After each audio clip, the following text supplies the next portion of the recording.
اقرأ وربك الأكرم الذي علم بالقلم علم الإنسان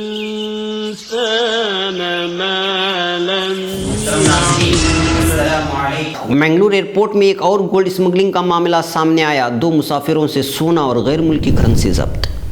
جامعہ اسلامیہ میں اللجنہ کے زیر اہتمام جلسوں کا آغاز. ادارے کے دامن میں سجی مسابقہ ترانہ کی محفل. بھٹکل مسلم جماعت بحرین کا سالانہ جلسہ. اگلی میعاد کے لیے انتخابات کے ساتھ نئے اراکین چن لیے گئے. دبئی عید ملن کی تیاریاں زوروں پر. 13 نومبر کو سجے گی محفل. غیر قانونی عبادت گاہوں کے نام پر مساجد کو بنایا جا رہا ہے نشانہ. جمعیت علماء مہاراشٹر کا سخت احتجاج. کسانوں کی خودکشیاں. مودی حکومت کو سپریم کورٹ کی پھٹکار.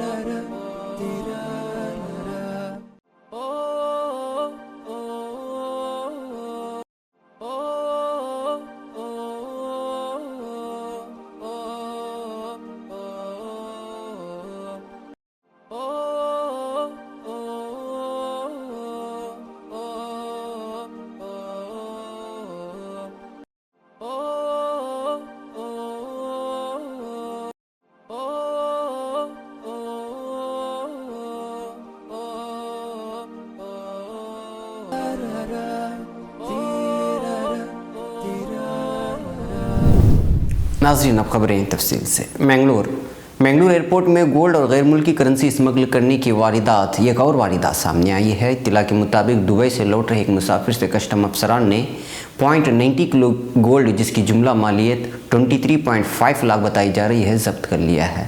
رپورٹ کے مطابق مسافر سونے کو ملک میں اسمگل کرنے کی کوشش کر رہا تھا. اطلاعات کے مطابق سونا ٹیلکم اور کرینز کے ڈبوں میں سونے کے پیپر سے لپیٹ کر اسمگل کیا جا رہا تھا. ملزم کو عدالت میں پیش کرنے کے بعد عدالت نے ملزم کو پولیس کی حراست میں دے دیا ہے. اسی طرح جمعہ کے دن دبئی سے لوٹ رہے ایک مسافر سے غیر ملکی کرنسی 4,400 یورو کسٹم افسران نے ضبط کیا ہے. اس کی ہندوستانی جملہ مالیت 3.31 لاکھ بتائی گئی ہے. کسٹم افسران معاملے کی تحقیقات کے لیے ملزم کو گرفتار کر چکی ہے. دونوں مسافر دبئی سے لوٹ رہے تھے. شناخت ظاہر نہیں کی گئی ہے. بھٹکل الحمدللہ جامعہ اسلامیہ میں اللجنۃ العربیہ کے زیر اہتمام طلباء کی خوابیدہ صلاحیتوں کو اجاگر کرنے کے لیے مختلف پروگرامات اساتذہ کی سرپرستی میں منعقد کیے جاتے ہیں.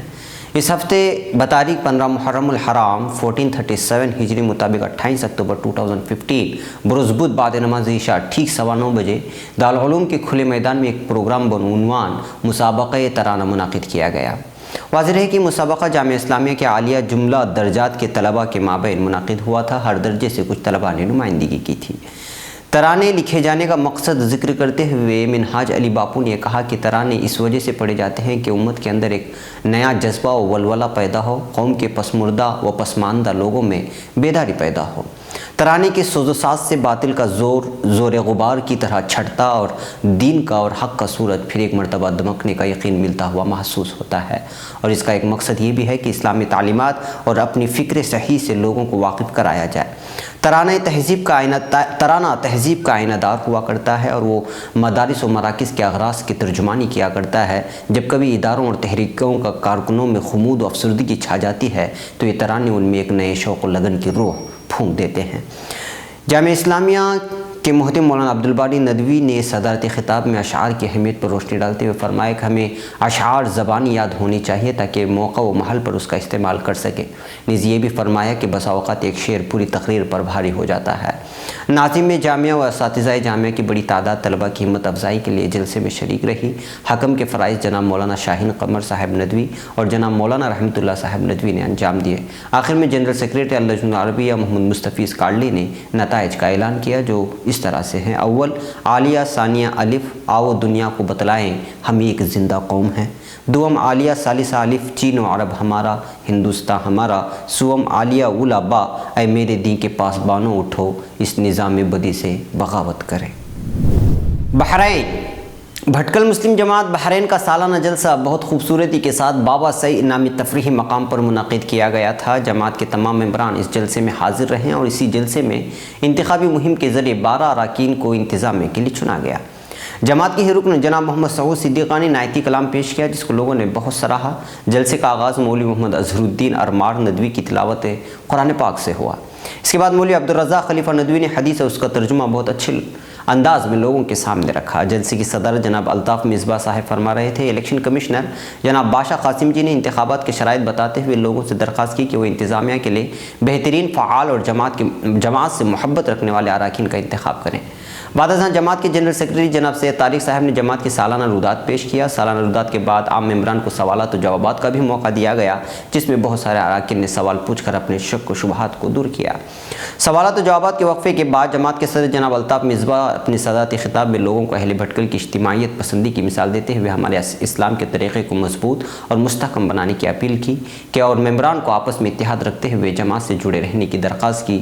ساتھ ہی ساتھ انہوں نے پچھلی انتظامیہ اور ممبران کی کارکردگی کو بھی سراہا۔ تماموں سے اسی طرح جماعت کے کاموں میں بڑھ چڑھ کر حصہ لینے پر انہوں نے ابھارا۔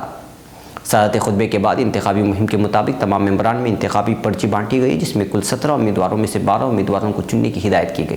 ظہر کی نماز اور طعام کے وقفے کے بعد انتخابی مہم کے نتائج سنائے گئے۔ ممبران نے جناب معین فہیم خلیفہ کو سب سے زیادہ دوسرے و تیسرے نمبر پر بالترتیب جناب اسحاق پلو اور محمد اطہر پیرزادے کو منتخب کیا، یعنی زیادہ ووٹ دیے۔ جملہ 12 منتخب امیدواروں کے نام مندرجہ ذیل ہیں: جناب معین یعنی فہیم خلیفہ، جناب اسحاق پلو، جناب اطہر پیرزادے، جناب شہنواز محتشم، جناب اظہر الدین ارمار ندوی، جناب ضیاء محتشم، جناب صابر محتشم، جناب شعیب افریقہ، جناب جیلانی کوبٹے، جناب سید طارق، جناب عبدالرزاق خلیفہ ندوی، جناب عاقب قاسم جی۔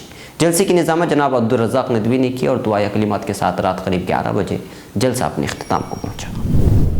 دبئی امسال BMJD کا Bhatkal community Dubai get together programme انشاءاللہ مؤرخہ 13 نومبر 2015 بروز جمعہ البوم ولیج یعنی البوم ٹورسٹ ولیج میں منعقد ہوگا۔ یہ پروگرام ٹھیک شام 4 بجے شروع ہوگا۔ اس پروگرام میں مہمان خصوصی کے طور پر ہندوستان اور دبئی کی معزز شخصیات کو مدعو کیا گیا ہے۔ اس کے علاوہ اس بار برصغیر کے مشہور معروف کامیڈین گورو شرما کا اس پروگرام میں شرکت کرنا طے ہے۔ اس کے ساتھ ساتھ بچوں کے مکالمے اور تفریحی پروگرام ہوں گے۔ اس بات کی اطلاع کمیٹی کنوینر برما اور محمد یوسف نے دی ہے۔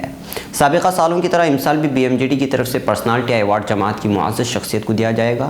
اکیڈمک ایکسیلنس جو دبئی شمالی امارات میں مقیم ممبران کے ہونہار طلباء کو ان کی تعلیمی میدان میں نمایاں کامیابی پر 10ویں اور 12ویں جماعت میں خصوصی انعامات سے نوازا جائے گا۔ لہٰذا ان کے والدین سے گزارش ہے کہ وہ رزلٹ 5 نومبر تک BMJD دفتر پہنچا دیں۔ اس بات کی اطلاع BMJD کے جنرل سیکریٹری رحمت اللہ راہی نے دی ہے۔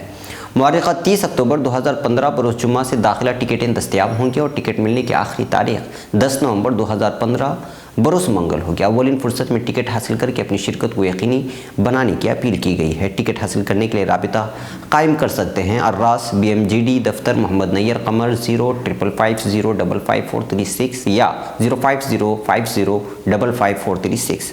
دیرہ میں محتشم جیلانی 05055842003، صدی باپا محمد عقیل سے 05076400034، شارجہ میں قاسم جی محمد یاسر سے 05062518833 اور النہدہ و محسنہ میں معلم معیز سے 05622596883 سے رابطہ کیا جا سکتا ہے۔ اس کے علاوہ کرامہ و بردبئی میں جگا کو ضیاء سے اور ابو ہیل میں خطیب شہریار سے، اجمان میں کھومی امتیاز سے رابطہ کر کے ٹکٹ حاصل کیا جا سکتا ہے۔ ممبئی غیر قانونی عبادت گاہوں کے سروے کے نام پر سالہ سال قدیم مساجد کو بھی غیر قانونی قرار دیے جانے کے خلاف جمعیت علماء مہاراشٹر نے سخت احتجاج کرتے ہوئے آج ایک وفد کی شکل میں مہاراشٹر وقف بورڈ کے CO سے ملاقات کی اور انتظامیہ کے اس متعصبانہ رویے کی شکایت کی ہے۔ اس وفد کی قیادت جمعیت علماء مہاراشٹر کے صدر جناب مولانا حافظ ندیم صدیقی کر رہے تھے، جبکہ اورنگ آباد جمعیت علماء کے ذمہ داران مولانا معز الدین فاروقی ندوی، کارگزار صدر عبدالرؤوف انجینئر، ضلع جنرل سیکریٹری حاجی خلیل احمد خان، شہر صدر شفیق بھائی و ظہیر بھائی، یونس بھائی، سینئر کرمنل وکیل جناب طہور خان پٹھان سمیت 1 درجن سے زائد افراد اس وفد میں شامل تھے۔ واضح ہے کہ 2011 میں ہائی کورٹ کی ہدایت کے مطابق اس وقت کی ریاستی حکومت نے چیف سیکریٹری مہاراشٹر کی نگرانی میں سیکریٹریٹس کی کمیٹیاں تشکیل دی تھی، جسے ریاست کے 2009 عیسوی کے بعد تعمیر کردہ تمام غیر قانونی عبادت گاہوں کا سروے کر کے حکومت کو رپورٹ پیش کرنا تھا۔ ان کمیٹیوں نے تمام ضلعی حکام کو سروے کا حکم دیا، جنہوں نے سہولت کی بنیاد پر اپنی ہی دفاتر کے لوگوں کو سروے کا ایک کام سونپ دیا، اور ان افراد نے بجائے غیر قانونی عبادت گاہوں کی نشاندہی کرنے کے تمام ہی عبادت گاہوں کی فہرست بنا کر حکام کو سونپ دیا، اور یہ فہرست حکومت کو پہنچا دی گئی۔ اس فہرست میں ان مساجد کو بھی شامل کیا گیا ہے جو آزادی سے قبل کی ہیں، یہاں تک کہ اورنگ آباد شاہ گنج کی مسجد کو غیر قانونی عبادت گاہوں کے زمرے میں شامل کر دیا گیا ہے، جو تقریباً 400 سال قدیم ہے۔ اس پر جمعیت علماء مہاراشٹر نے سخت احتجاج کرتے ہوئے سخت نوٹس لیا ہے۔ ممبئی سپریم کورٹ نے کہا ہے کہ کسانوں کی خودکشی کے معاملے پر مرکزی حکومت سنجیدہ نہیں ہے۔ وقت سے حلف نامہ دائر نہ کرنے پر سپریم کورٹ نے مرکزی حکومت پر 25,000 روپے کا جرمانہ عائد کیا ہے۔ 2 ماہ بعد بھی حکومت نے نہیں دیا حلف نامہ۔ 21 اگست کو سپریم کورٹ نے مرکزی حکومت سے حلف نامہ مانگا تھا، لیکن حکومت نے 2 ماہ بعد بھی حلف نامہ نہیں دیا۔ کورٹ نے حکومت سے کہا کہ MS سوامی ناتھن کمیٹی کی رپورٹ کے مطابق 190 نکات پر آپ اتفاق کرتے ہیں، تو پھر ان کو اگر لاگو کرنے میں تاخیر کیوں ہو رہی ہے۔ کورٹ نے کہا کہ سوامی ناتھن کمیٹی کی بنیاد پر بنے حکومت کے پینل نے گزشتہ 8 سال میں صرف 5 میٹنگیں ہی کی، جبکہ معاملہ اتنا سنگین ہے۔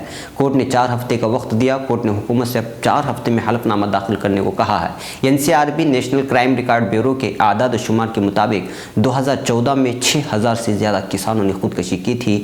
یہ سلسلہ مزید دراز ہوتا جا رہا ہے۔ ناظرین، یہ تھی فکر و خبر ویڈیو نیوز کی اہم ترین خبریں۔ مزید عالمی، خلیجی، ملکی اور مقامی خبروں کے لیے اسکرین پر دیے جا رہے ہمارے ویب سائٹس تک آنے کی زحمت فرمائیں۔ پھر ملاقات ہوگی۔ والسلام علیکم ورحمۃ اللہ وبرکاتہ۔ فکر و خبر ویڈیو نیوز کی نشر و اشاعت میں ادارے کا تعاون کرنے والے اہم تجارتی ادارے: علی educational book house بھٹکل، بھٹکل travel house بھٹکل، رپکو بھٹکل، افریقہ سپر والیو دبئی، اسٹار وے ٹریڈنگ دبئی، خالد قمیص عبداللہ ٹریڈنگ دبئی۔